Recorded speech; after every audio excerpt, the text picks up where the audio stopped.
La Russie a déversé, c'est-à-dire c'est un déluge de feu que la Russie a déversé sur la capitale ukrainienne, Kiev. Kiev a été frappée massivement, mais c'est-à-dire la manière dont la capitale ukrainienne a été frappée, elle n'a jamais été frappée comme ça auparavant.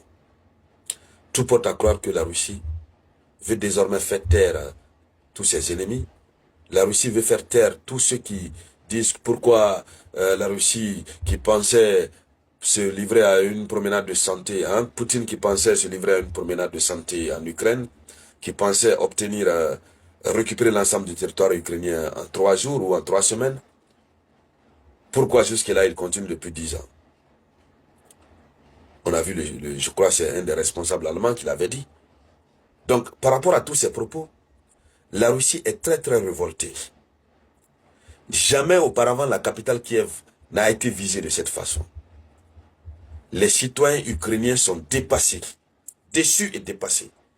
Déçus lorsque l'Amérique dit que eux, ils ont épuisé toutes les sanctions économiques sur n'importe quel plan concernant la Russie. Ça veut dire qu'eux, ils n'ont plus de solution. Pendant ce temps, les vrais bailleurs de fonds de l'Ukraine accusent le régime de Zelensky d'être un régime corrompu.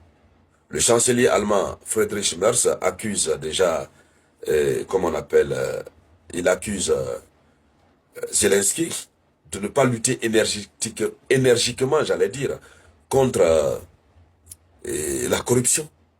Donc, ce qui fait que l'aide financière accordée à l'Ukraine est stoppée. Ça, c'est suspendu pour le moment. Donc, l'Ukraine n'a plus les moyens de mener sa lutte. Il n'y a plus de soldats. Dans les rues de l'Ukraine, on arrête les gens, même les livreurs de pizza, on les arrête et on les envoie directement du côté du camp. Formation rapide de quelques jours, et puis on les envoie au front. Quand ils partent au front, la Russie aussi les accompagne, au repos éternel, chez leur Dieu. Donc finalement, la population est déçue. Deuxièmement, ceux qui sont dans la capitale n'avaient jamais imaginé que la capitale ukrainienne pouvait être confrontée à une telle réalité de feu de pluie, de missiles russes. Donc, ils sont déboussolés totalement.